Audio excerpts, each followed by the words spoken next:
Okay guys, so it's SharePoint 2013 week 2 topics. So I'm just going to be talking about the whole architecture, topology, best practices for SharePoint. There was that introduction in last class, and now we're going to go ahead and try to understand some of the best practices to deploy SharePoint 2013 while you're trying to do your lab as well. A suggestion here, majority are week 2 topics, as the lab is all week 2 related steps, and the lab is also tricky and you might see some errors, so be ready to Google them as well as ask my help. So critical thinking will evolve when you try first to troubleshoot yourself and then ask me. Oh yeah, that's convenient for me. No, so you can ask me first as well, as long as we're in the lab. So hey, after the theory session. Okay. Okay guys, so let's go ahead and let's go ahead with this these topics: planning, preparation, and installation of SharePoint 2013. So managing forms, web applications, and content databases. Let me just drag it to my screen here.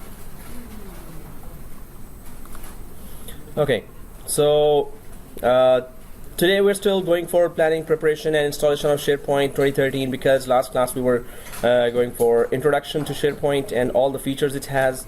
So planning, preparation, and installation of SharePoint 2013. There are several factors that you need to take into consideration during the planning phase of the deployment of SharePoint 2013. So like the number of servers, how many servers you want to deploy for SharePoint in the farm. Just like Windows network has a domain, if you group the SharePoint servers together, they are grouped together in the farm. So we call it SharePoint farm, having group of SharePoint servers. So today we're going to try to, in the lab as well, you're going to create a farm with one single SharePoint server. Later we're going to add the second one to it and third one if we wanted to. But that's how the SharePoint servers group together in a farm.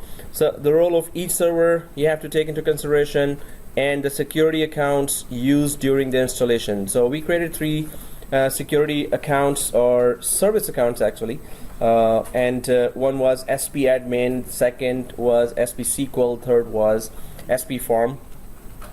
So it also examines the available editions of SharePoint 2013 from which we can use, which can be chosen when creating your production SharePoint farm.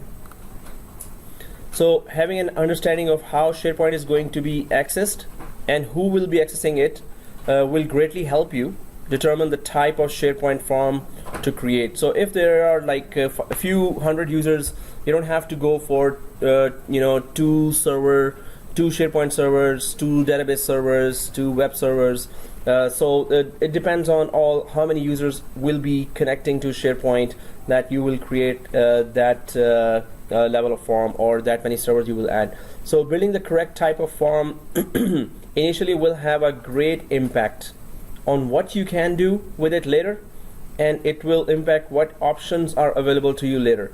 So always when you're creating any kind of deployment or network deployment of any application, always think of 2 years ahead, and always think that it will scale. Whether the company now does not have the plans to scale out and expand their operations, but always create your initial environment with a 2-year ahead plan in mind, that if in case the company tells you that yes, we're going to be adding 5 or 6 more servers and we're having thousands of more users coming, so we never know. So if you have initially created that form with this 2-year scale out plan, then you'll be always avoiding all the surprises and rude shocks, we can say. Proper planning for the deployment of SharePoint for your environment is necessary to avoid R&R, which is rip and replace. Wow, nice term, huh? Rip and replace in the future, right? So you don't have to recreate the whole environment if you already thought about the scaling out of or expansion of your network, and so you will deploy it that way, you will design it that way that it will be expandable, and you can add later a lot more servers than before to your current environment. So single server form, we could have created that as well in our lab environment. So the first type of form is a single server form with a built-in database. So we don't need a separate SQL server for that. This configuration is not recommended for a production SharePoint environment because it is very restricted and rigid. So single server form is for very small companies if you really want to use SharePoint. So you can just go for single server form, which is just one server with SQL inside, and that's also the Express edition, the free edition. So this type of form automatically installs Microsoft SQL Server 2008 Express and SharePoint 2013 on the same server. So in our case, we have deployed SQL Server on another server, and SharePoint we're deploying it on another server. So this is also known as standalone form. This structure imposes limitations such as the inability to add more servers. So if you started a standalone form, you cannot add later any more servers in terms of expansions if you are planning later that. So always see that if you're creating just a development environment or test environment, go for a single server form. Otherwise, in a production environment, go for always a multi-tier form. So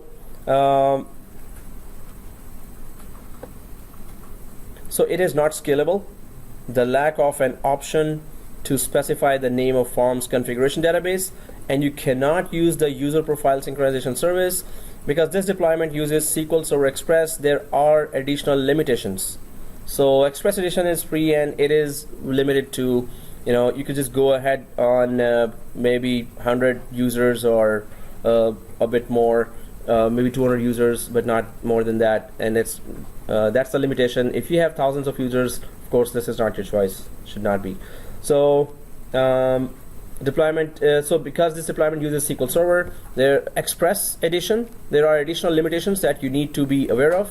For example, the maximum size of a content database is 10 GB. So that's very small. The number of processors is constrained, and there are limits on the amount of memory you can use that a SQL Server instance can use for SharePoint. So single server form is just for testing, not for production. Multi-server form, that's what we are doing as well. The recommended type of production SharePoint form is multiple server form. So in this topology, you install SQL Server on a separate server than that on which SharePoint 2013 is installed. So creating a two-tiered deployment, right? So SQL separate and SharePoint separate. This deployment affords SharePoint 2013 as SQL Server the ability to be more scalable, which then provides the advantages of high availability. So if I just start creating that diagram, this would be a single standalone form. So standalone form, because it will have SQL Server and SharePoint on one server and SharePoint. So it has limitations, of course, and this is of course DC slash DNS. So also if you go for multi-tiered form, then it would then look like this, as what we are doing here. So there's that DC, and then there's that SharePoint 2013, not gear, it's share. Okay, and this is SQL, and then we can expand that form as much as we want by having two SharePoint servers, three SharePoint servers, two SQL servers if we wanted. But it is there for extension, and this is, or expansion we can say, multi-tiered form.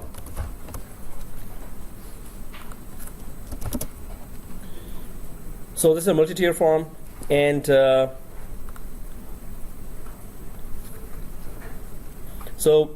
typically this type of form contains multiple servers that perform multiple roles within the SharePoint form. It is recommended that you create the multiple server form by using a three-tier deployment in SharePoint 2013. So there's a multi-tier, and then there is a three-tier form as well. The three-tiered topology creates the most efficient physical and logical layout for scaling out or scaling up. So it also provides better distribution of services across the servers of the form. So the three tiers in this topology include the following: web servers, application servers, and database servers, right? So three-tiered form is the best way to go ahead in large environments for SharePoint, and you can expand. You can have 2 web servers, 2 application servers, 2 database servers if the users are that many. So physical architecture, when planning your deployment of SharePoint 2013, it is necessary to understand the physical architecture as well. So it is typically described in 2 ways: size and topology. So this can be measured in size can be measured in several ways, such as the number of users or the number of documents. So how much data you're putting there on the servers, maybe thousands of documents, and how many users are accessing those servers, maybe thousands of users as well. So that's how then you go for physical architecture, how many physical servers you need or how many virtual servers you need on top of high-end physical servers if it's virtualized environment. So it is used to categorize a form as small, medium, or large. So that's how you go for with the respect to how much data would be put and how much users will be using that, how many users will be using that. So in that you will categorize as small form, medium form, or large form. So topology uses the idea of tiers or server groups to define a logical arrangement of form servers. So groups of servers could be created there, group of SharePoint servers, group of SQL servers, and then group of the application servers as well. So when we come to size here, size is used as a fundamental measurement of whether a server form is considered small, medium, or large. So as follows: a small server form typically consists of at least 2 web servers and a database server, right? One of the web servers hosts the central administration site, and the other handles additional form-related tasks such as serving content to users. So today you're going to reach that central administration site, but we're not going to create the site ourselves. We're going to just reach that there, and in next week lab you will be configuring the central administration site, actually going there and trying to discover all the areas of that site. So the small form can be scaled out to 3 tiers by using a dedicated application server in response to the number of users. So if number of users arise, of course you can just go ahead with 2 or 3 or 4 servers. The number of content items also, you could decide on the basis of that, and the number of services that are required. So there are many services you're going to see at the end of today's lab. Hopefully everyone reaches there. So at the end of today's lab, you will be seeing a lot of services. Some of the services we're going to be unchecking actually, and many of the services we will keep checked, and we're going to try to then use majority of them and try to understand them as well. So many services. When you install SharePoint, there are long list of services that are there, what SharePoint provides.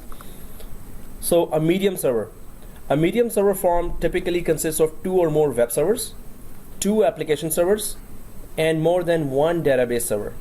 So it's recommended that you start with a small form with a dedicated application server and monitor the form to determine if you need to scale out to accommodate the workload.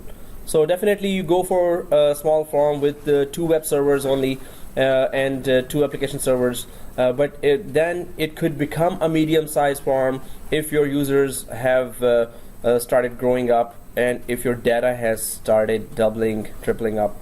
So then you can convert this small form to medium server form as well. So for scenarios in which services are known to use a disproportionate amount of resources, you can scale out the application tier.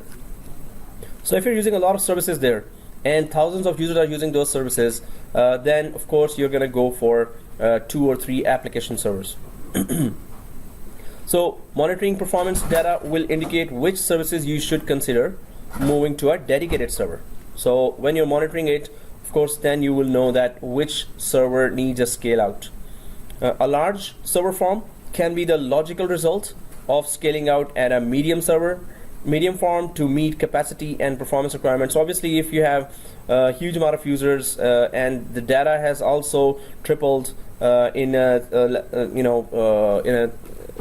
6 month, 1 year period, 2 year period, so you will be going for a large server farm having 2s or 3s of all types of servers, and depends on which services are being used a lot. Suppose there's a lot of data coming from Excel services, a lot of data coming from business intelligence services, or from banking software. So you would want to add that SharePoint with that service on 2 or 3 servers, so they could be load balanced and be highly available as well. So it can also be deployed by design before a SharePoint 2013 solution is implemented. A 3-tier topology environment typically uses dedicated servers on all the tiers. So additionally, these servers are often grouped according to their role in the farm. So there could be 4 SharePoint servers, and there could be 2 database servers or 3 database servers in a large environment, and 3 application servers as well, because there will be many services that will be accessed. So large farm, small farm, and medium farm. These are the strategies and design thoughts that we could be going for. So topology, either you go for size of the farm, you make the decision on the basis of size of users or documents, or you go for topology. So the second way you can have a hardware architecture is topology. So topology uses tiers as a model for logically arranging your SharePoint farm servers according to the roles they play, so which is determined by the components that they host. So whatever you're hosting, of course, according to that, you're gonna create a design for your topology. So a single tier deployment indicates SharePoint 2013 and the database server are installed on one computer.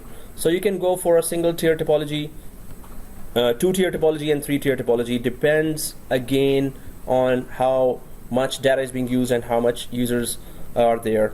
But you can just go by the design. Oh, I just need SharePoint for my test environment. So you can go for single tier deployment. If you're going for production environment on a small scale, you go for 2-tier deployment as well. Actually, you should start with 2-tier because it could become a 3-tier in a few years if the usage of SharePoint after awareness and introduction to that is increased. So many users will start using that and putting data. So 2-tier will easily become 3-tier deployment or topology. So in a 2-tier deployment, SharePoint 2013 components and the database are installed on separate servers. That's what we're doing and trying to implement that. So this maps to a small farm in which the front-end web servers are on the first tier. Web servers are offering those websites that you create or your department create, and those sites could have subsites as well, and those subsites could have their own subsites, and all the like a calendar or documents you can put there. So there are many types of services. You're going to be amazed to know a lot of services that are going to be available once you have deployed that successfully. So this maps to a small farm in which the front-end web servers are on the first tier, known as the web tier, and the database server is located on the second tier, known as the database tier, or database backend. Database is always in the backend, of course. It's saving all the data for the SharePoint or front-end applications, and this, in our case, the front-end is our web server for the SharePoint. So in a 3-tier deployment, the front-end web servers are on the first tier. The application servers are on the second tier, known as the application tier, and the database server is located on the third tier. This deployment is used for medium and large size farms, right? So single tier is for just test environment, 2-tier is for small starting of your introduction or your deployment of SharePoint in your company. Maybe your company is big, but you always start small with the SharePoint, and then you slowly increase as your workload increases. So SharePoint server roles and components. The servers included in the form can be configured to perform specific SharePoint roles or a combination of roles. So 3 types of roles introduced previously are configured on each server so that it provides the functionality or services identified for that server. So 3 types of roles that you can deploy. The 3 major types of roles found in a multi-server form along with a brief description are introduced here. So first role is web server, second is application server. We were talking about that, but what do they do? We have to know that as well. So if I just start that or highlight that here. So web server, application server, and then we go for databases.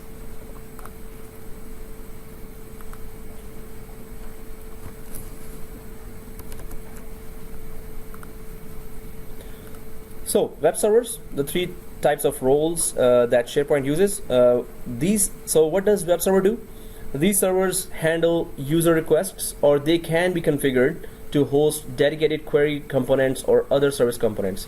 So web servers receive those user requests and queries from other services as well. Application server, then what do they do? These are dedicated servers that host the SharePoint central administration website or other services on the form that require dedicated resources or isolation from the web tier. So web tier is handling the users, right? Then application tier is offering that administration of the whole form. And then database tier. So these servers create a standalone instance, or for high availability, you can create database mirroring or failover cluster. So that's where the data is all saved. So web servers are used to serve web pages, web services, and the web parts required to process and respond to users' requests. So web servers are the frontier that are receiving all the traffic. If I just go to another diagram here, so there are web servers here, then there are application servers, and then SQL servers. So web servers, application servers, which did not get written, so application servers, and database servers. So web servers are receiving all the traffic here from end user, and from application services it's receiving all the traffic, so end user and application queries.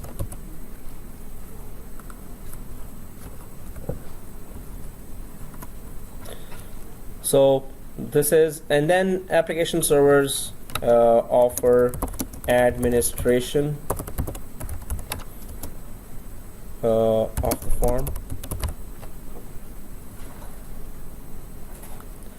and offer all the services and manage all the services in the form.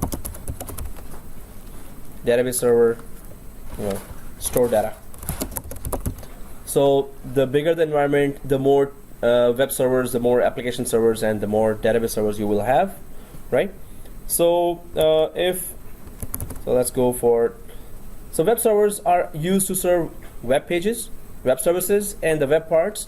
The requests received by the web servers are routed to the application servers.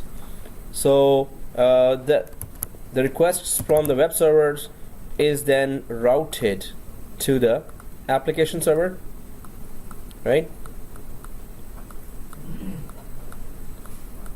So web servers are handling those requests, and then they are routing the traffic to the application servers, where all the services are available to answer the queries.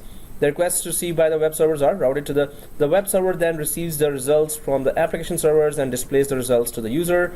So then the application servers respond with what kind of services were required. They respond, they answer back, and those answers are then forwarded to the end users.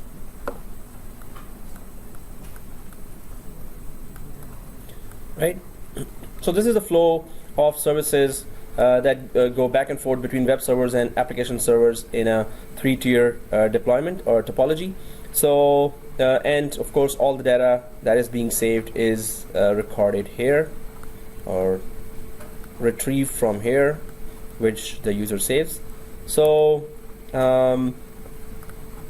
application servers host the many service applications included in SharePoint. So that's where the long list of services and applications you will see. There are more now than ever, so it's important to have an understanding of each of them and also ensure that they are properly configured to efficiently provide the services for which they are intended. So yes, there are long list of applications you will see there, and we're going to try to understand majority of them, and they have to be configured properly as well. The deployment of the service applications is similar to SharePoint 2010 if anyone has used that before. However, you now have the ability to divide the traditional application tier into streamlined tiers for different types of throughput and latency tolerant service applications. So you can just control the application service flow as well, and to have less latency there. So the two new optimized server tiers and the types of service applications that might be found are the front end, batch processing, specialized workloads. So these are the few types of application handling that we have, and we're going to go in detail later when we deal with our applications. So then comes the database servers.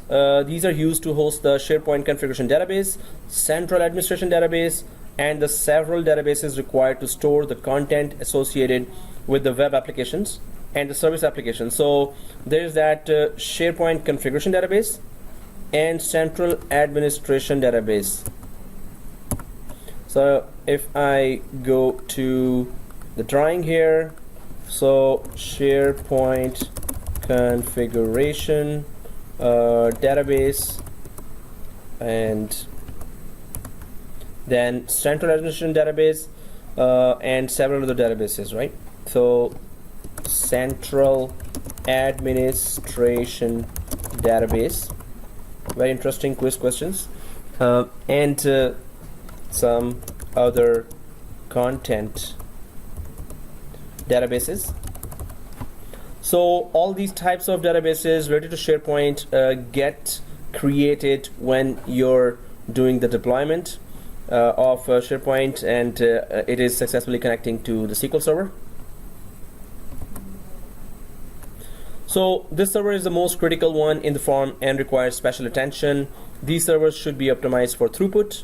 So database, of course, all the data is saved and retrieved from the SQL Server. So SQL Server should be optimized for throughput, should be installed on a high-end hardware, and use of database mirroring, clustering, or always-on feature should be implemented. We implemented that in the last course, so to ensure high availability of this content. The number of databases created depends on the number of web applications and service applications that are created. So the more service application you're going to enable and configure, the more databases will get created there, right? So if I go back to the diagram here, and we're introducing here Excel services,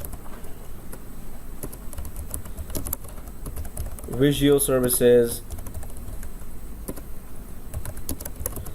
and some other types of services. There's a long list of services that you will have. So some services, not necessarily these, but some services do create their own content databases.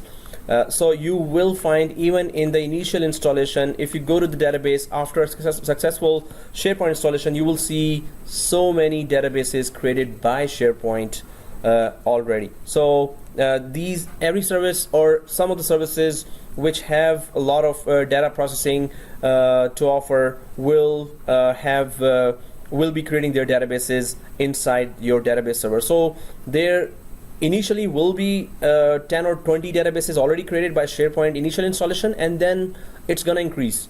So your database server is supposed to be on a very high-end machine hardware. So the number of databases created depends on the number of web applications and service application. So this will require that you have lengthy and detailed conversation with your SQL Server database administrator to ensure that he or she understands the requirements and potential impact on SQL Server as SharePoint 2013 is deployed and configured. So database is the backbone, and you have to have it on the high-end servers.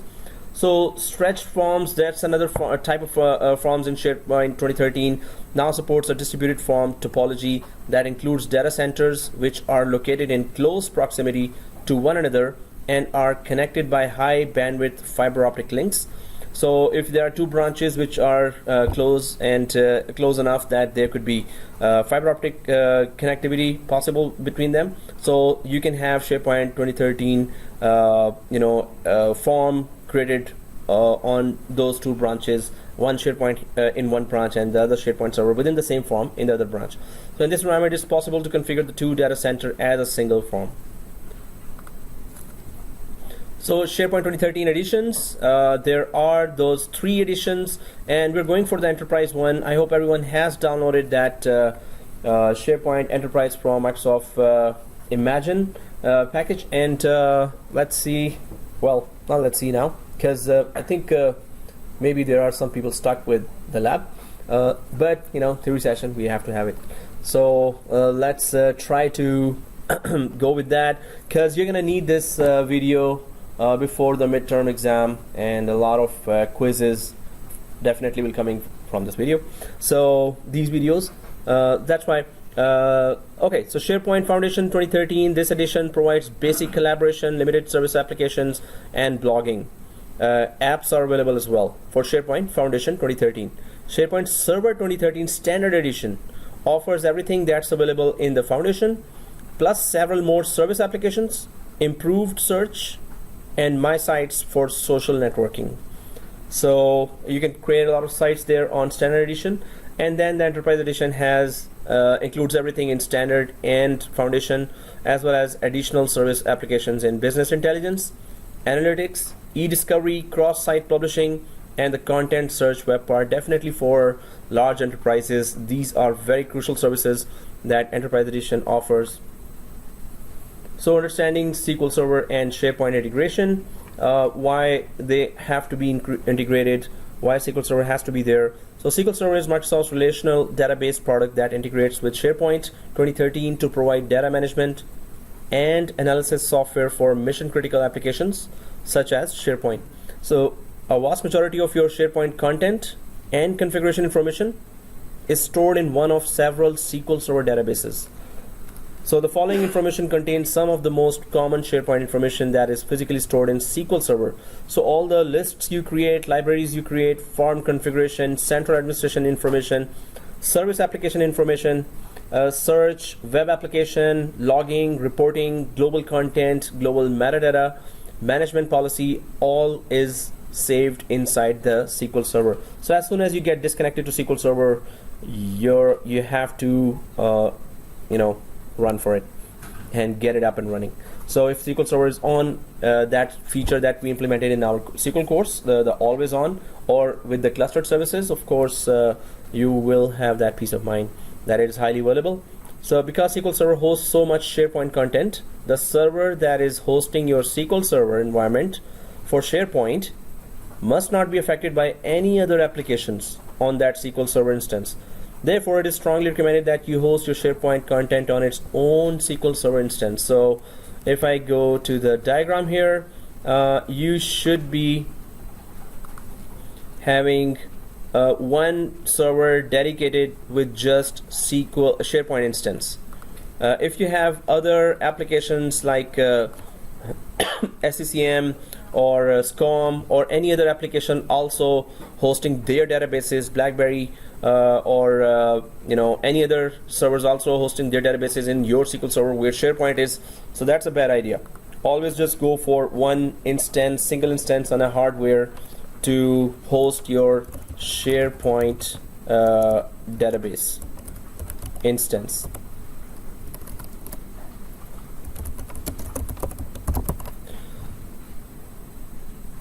So SharePoint database instance, you should go for, because SharePoint will be adding so much data inside, that database. So that's why one physical server should have recommended is not a shared database with other applications, but its own SharePoint instance only. So SQL Server versions and editions. SharePoint 2013 can only be integrated with 2 versions of SQL Server. So SQL Server 2008 R2 Service Pack 1 and SQL Server 2012. To integrate with SharePoint 2013, both versions must be 64-bit. SQL Server 2012 Enterprise Edition is recommended for recommended version for SharePoint 2013. SQL Server Standard Edition does not support Power Pivot for SharePoint, and it does not include all of the SQL Server reporting services, SSRS, that is included with SQL 2012 Enterprise. So go for SQL Server 2012 Enterprise, which is the one we installed. So SQL Server 2012 Enterprise also includes several new features and enhancements that SharePoint 2013 can use to improve the performance, decrease storage requirements, and increase security, including contained databases and user-defined server roles for granting more granular server-level permissions of your SharePoint 2013 content. So whatever content you've stored inside the database, you can put some more security on that on database level as well. So if the database is enterprise level, of course it's going to offer you that granular security. So here are the 3 primary benefits of running SQL 2012 Enterprise: always on functionality for high availability, advanced data integration, and reduced data redundancy for some features. So recommended is to use SQL Server Enterprise. So network attached storage, NAS, storage area network, SAN, direct attached storage, DAS. So these are the types of storage you can use for SQL Server, and that's for SQL Server. So NAS, typically this option has a high read and write I/O latency on a storage subsystem based on NAS or iSCSI technology. This is not the most popular option, but it is available. So SAN, this configuration makes it possible for you to spread I/O access I/O across every hard disk. That is part of this storage option. So SAN is expensive as well, but it gives you better performance when you place your database on top of a SAN disk. But it can be adversely affected by read-intensive operations such as a full crawl, where you go and search or index your data, and it takes a long time. So generally you want your SharePoint storage subsystem separate from all other applications. Again, just like SharePoint instance in the database should be the only one in one physical server, they're saying that database for SharePoint should be placed on one separate SAN instance. As you might have with SAN because of the costs involved. So that's why if SharePoint has a database server has to have everything dedicated to it, so definitely it's going to be costly solution. And then there is that direct attached storage. DAS storage subsystems are cheaper, easier to maintain, and provide the SharePoint SQL administrator more control over LUNs or logical unit number performance. It is a simple yet effective storage solution that is often less expensive than a SAN. So the software requirements for SQL Server for SharePoint 2013, there are also additional requirements of SQL Server that will be hosting your SharePoint 2013, 64-bit edition of Windows 2008 R2 or 2012 Windows Server with all the updates. So guys, according to the lab, of course, you're supposed to install all the Windows updates, like all the Windows updates. Okay, not the optional one. So you got it. But yeah, the one restart and then it starts again, right? So then 3 more critical updates come after the first restart. So if those updates are there, of course, then you're not gonna see a lot of errors, or may not see at all any error. So for SQL Server SharePoint software requirements, we were talking about IIS 7.5 fix. So there are many fixes that are required on SQL Server Windows machine as well, and it's recommended to have that Windows update. For now, I've said, or I've asked to have updates on SharePoint only. right? But we can go for, you can start the updates on SQL Server machine as well. It's gonna just restart, and make sure that you're not doing any lab once the SQL restarts. If you're already installing SharePoint now, don't put the Windows updates now, or don't start Windows updates now on SQL Server. So if in the start or after the end of configuration, you can just do that, right? But later, would recommend that go for SQL Server Windows updates as well, but later, not now, not necessary. So let's try to finish that. Hardware requirements for SharePoint 2013 haven't changed much since SharePoint 2010. The following items are minimum requirements. Strongly suggest a lot of RAM, 16 GB or 24 GB, and processor also 64-bit, 4 cores, hard disk space, so quad core, and space should be, minimum 80 GB. Also keep in mind that by default, although this should be changed, most of the logs generated by SharePoint reside on the system hard disk. So if the location of these logs is not changed, logging can quickly consume a lot of hard disk space. So be careful about installing SharePoint on the C drive where the operating system is available as well. So don't, that drive should not fill up. So you should just change the path with the second drive once we have that in a production environment. So then these steps are there for installing SharePoint 2013: hardware requirements, software requirements, service and installation accounts. We create those 3 accounts: installing SharePoint 2013, prerequisites, and acquiring the prerequisites file. We went through those. There are these PowerShell scripts as well for the prerequisites, but if you downloaded that Microsoft Imagine version of SharePoint 2013 Enterprise, then installing prerequisites is very easy. It's like next finish. So the wizard that install the prerequisites on the first page, if you click that, with this Imagine version, because it's have the key and it's not evaluation, so it installs itself, the whole thing, in majority of the cases. So many students did install the updates with that Microsoft Imagine version. But if you have already installed it and successfully done that, this version will accept that. It will just start from where you left in the last lab.